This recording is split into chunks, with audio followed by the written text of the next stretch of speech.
Hello neighbors, it's Brad here at eTrailer, and today we're taking a look at installing the CURT Trailer Hitch receiver on a 2023 Dodge Hornet. Now this is what your hitch is going to look like when it's installed, and the great part is it's a hidden cross tube, meaning the only thing that you're going to see visible is going to be the receiver tube opening, and that gives you a nice clean look, but all the usability of your hitch. Now this is a 2" by 2" receiver tube opening, which is going to be great. It's kind of the standard size for hitches, so when it comes to bike racks, ball mounts, or cargo carriers, you're going to have tons of options available. Now all of those accessories are going to stay in place with a 5/8 pin and clip. That's not going to be included with the hitch, but a lot of times your accessories will come with one. If you want to pick up a locking version, those are really nice. If you plan on leaving your accessories on your vehicle, you can lock it in place and know that no one's going to walk away with your accessories. A rolled style safety chain loop for hooking up your safety chains makes it nice and easy. For a standard S-hook or even a larger clevis style goes on there nice and easy. And speaking of towing, you're going to want to adhere to the weight capacities of this hitch. The gross trailer weight rating is going to be 2,000 pounds, which is going to be the weight of the trailer plus the accessories loaded onto it. Your tongue weight rating is going to be 200 pounds, which is the downward pressure that's put on the inside of the receiver tube opening. And that's going to be for your suspended accessories like your bike racks or cargo carriers. Now, keep in mind, you're going to want to refer to your vehicle's owner's manual, see what it's capable of towing before just hooking up and hitting the road.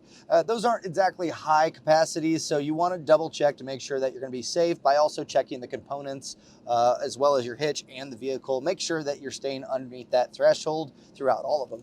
From the center of our hitch pin hole to the furthest point on the rear fascia, we're looking right at about 4 inches. And that's going to be important for some of your folding accessories. You want to make sure that you can stow them in the vertical position when not in use. But you shouldn't have any problems making contact with the rear fascia. I think you should be okay there. Just keep in mind when they're folded up, it's very possible you might not be able to open up your hatch, but you can fold those down and you should be good. Now, as far as ground clearance, this is going to be important. Coming in at 13 inches for determining that ball mount if you plan on pulling a trailer. You can measure the coupler of your trailer, compare it with that 13 inches, and determine the rise or drop necessary. Now, also keep in mind when you have a bike rack or cargo carrier, it's going to extend past the vehicle. So as you go up an incline, they're going to want to tilt towards the ground faster than the vehicle. So if you're going up a steep incline or a large bump, just keep in mind when you have those accessories on, they can make contact, so just be aware of that. Now, as far as the installation goes, this one isn't too terribly hard to do. You do have to remove the rear fascia to bolt this up to where the bumper beam is and fish wire some hardware. There's a little bit of trimming required to get this to fit, but overall, none of it's terribly hard to do.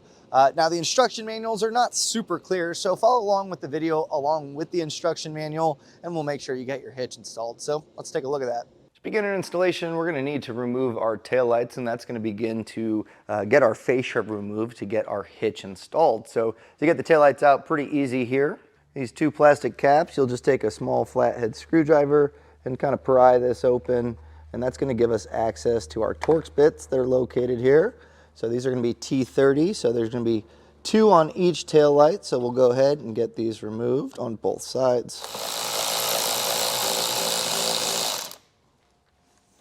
And we should be able to just pull this taillight out. There's generally going to be alignment tabs that we'll need to pop these out. So I'm going to just kind of wiggle the taillight back and forth and see if we can't get this to pop out. Now you may need to pry on this using a plastic trim tool. I'm going to just kind of wedge this in there, and that's going to help get this to pop out. So I obviously recommend using plastic. That way you're not scratching your paint or cracking your taillight. Just take your time. And as we pull this out, this is where our alignment tab is. So it's just kind of tucked back here. So kind of prying on this backside is going to be key. And we'll just get our taillight unplugged. There's a tab that you'll push down. And now we can set this aside with our hardware. Make sure you have a nice organized spot to keep all your hardware. And we'll go ahead and get the taillight on the driver's side taken out as well. Now underneath on our fascia, we're going to find that we have some T30 screws here. There's going to be 4 of them total, so 2 in the center, and then as you kind of work your way towards the outside, you'll have the other 2. So we'll get those removed first.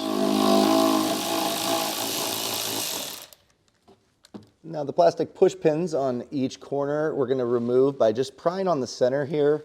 You should be able to get this center part to pop out, and then if you pry on that, you can get the whole thing to remove. Sometimes they're a little tricky, so take your time here. If you don't have a trim panel tool, these are super handy, but you can use a flathead screwdriver to accomplish the same thing.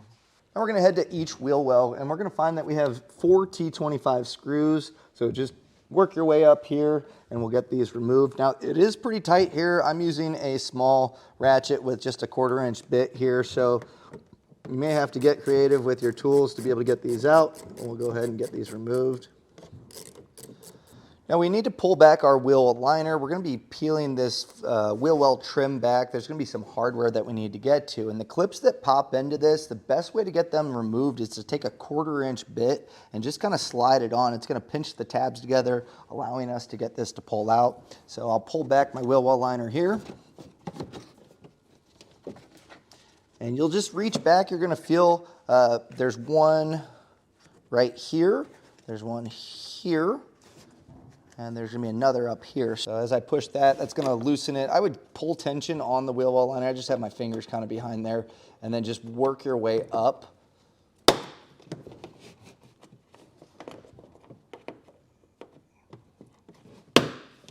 And there's also one more that's kind of tucked up here. This is a larger one. It's pretty tight. We can peel this up just a little bit more. And getting this pried back, what we're looking for is this 7mm screw. So it's going to be tight here. I'll go ahead and get my socket and get this taken out. And then we'll just repeat the same steps on the other side. Now back by where our taillights were originally, we'll go ahead and get these two removed. This is going to be a T30 Torx bit, and we have 2 on each side. So go ahead and get these taken out. Now we're getting ready to remove our fascia from the vehicle, and something that we'll do just to kind of prevent any scratches on the clear coat is just take some painter's tape and put this along the edge of the rear quarter panel and the fascia. I'm also going to put a little bit of tape here just on our wheel well liner, our wheel well trim. And again, this is just going to help prevent anything from scratching as we pull this off. Now we're ready to remove our fascia. I got Jake helping me here, and I recommend having an extra set of hands. And the way that this works is you're going to start from the wheel well area and just kind of push on it. It should start popping out, and these just kind of snap in along here. We'll work our way towards the middle slowly. Now don't pull out too far. There's going to be some electrical connections that we're going to need to separate. These tabs here, if you need to, you can kind of push down on that while putting pressure, and that's going to help separate this. And then as we come to the center part, this is where it's still attached. It should pop out here. Just kind of put even pressure on it. And I mentioned those electrical connections. That's where we're going to head over on the driver's side. Now on the driver's side, our electrical connectors are tucked behind the wheel well liner. So we're going to separate these. It's kind of hard to see here. And they have these plastic push-ins, they call them Christmas trees, that we're going to want to pry out. So a trim panel tool is going to be key here to get those popped out. So with that separated, that's going to make this a lot easier. And this is definitely a job that you're going to want an extra set of hands to support your fascia while doing this. Push the tab down on this one. This one, we mentioned the locking tab. You'll push on the back end there. And once separated, we'll set our fascia off somewhere safe. Now with our bumper beam exposed, we're able to get this removed. Now we're not going to be reusing the nuts, so we'll be removing them now. You can put them wherever you want, but we're going to be using the new ones from our hitch to get this reinstalled later. Now, if you have a 13mm socket, you can gain access to those pretty easily. If not, you can use a ratcheting wrench here. The instructions say that it's a 10mm. That's not the case. These are 13. There's 3 on each side, so go ahead and get all of the nuts removed.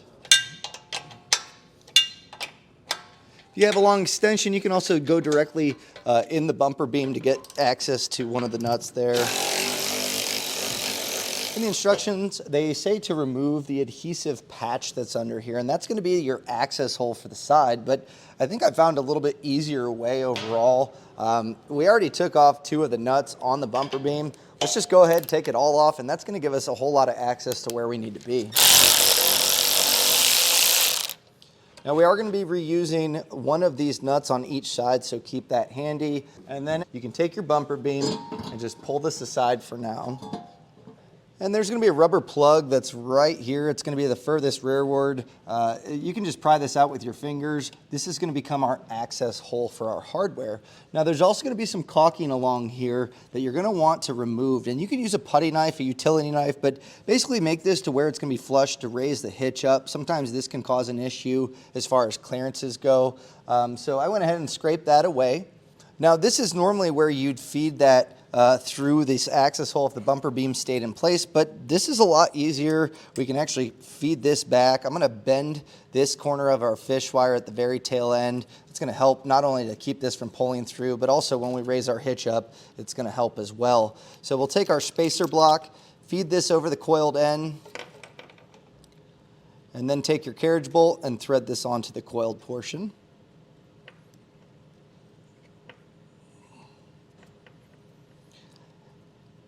And this is going to be the side mounting point for our hitch. So we don't want to pull this through, but pretty much eventually we're going to be jostling this in to create that mounting point. But just push this back in the frame rail for now. That way we can slide the hitch up. Now go ahead and get your hardware fished in on the passenger side. We can then put our bumper beam back in place. And we're only going to be putting these nuts on the outside studs, so get these in place first. And our hitch is going to slide up over the bumper beam, but to account for this lip, we're going to take spacers and put these on the remaining studs to equally space that out. Now we'll take our hitch and we're going to grab our fish wires and feed these through the side holes.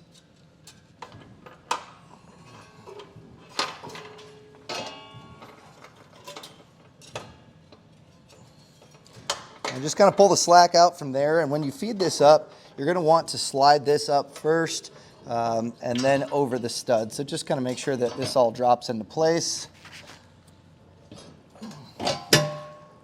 And while we have it here, we'll just take our pull wire and then jostle our hardware. You may need to kind of move the hitch around to get this to align. So you should be able to kind of lift it and move it to get that hole there.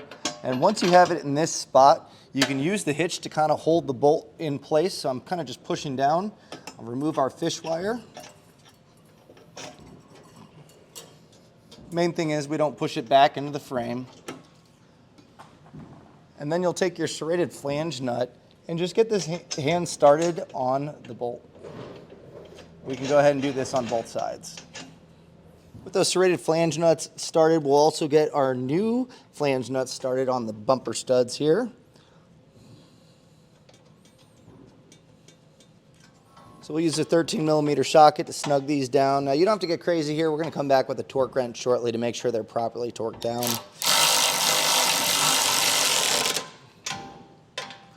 Now with our torque wrench, we'll go ahead and get these ones tightened down first. Now the instruction manuals will have the torque settings already in them. So these obviously are going to be a little bit different than our side bolts. So make sure you're adjusting the torque setting.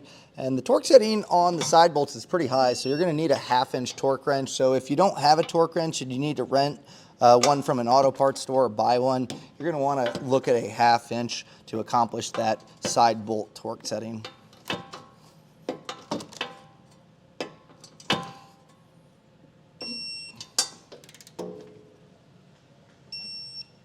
Now we do need to make sure that there's clearance for the hitch. So there are measurements in the instruction manual. I've found the best way to do this though, to get the precise measurements that work, is just kind of align this up, just mock it up to where it's centered up on the vehicle, and that's gonna give us a good reference point to where to cut out. So I'm gonna just use a chalk marker here to make the lines of where we need to trim.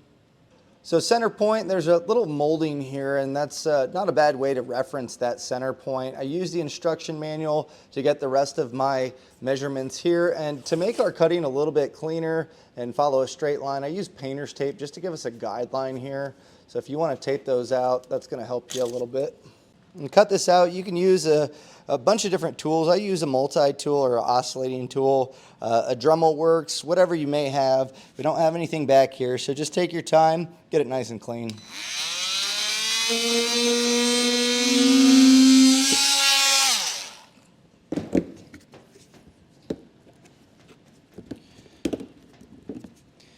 Now we'll just want to go back and get some of these burrs taken down. You can use a file or even just a flat blade of a knife. Just kind of drag it along here to get some of that filed down, give it a nice clean look. With that trimmed out, we should be able to get our fascia put back in the reverse order. Make sure that you get all your electrical connections put back in, as well as your taillights. And that was a look at installation of the CURT Trailer Hitch receiver on a 2023 Dodge Hornet.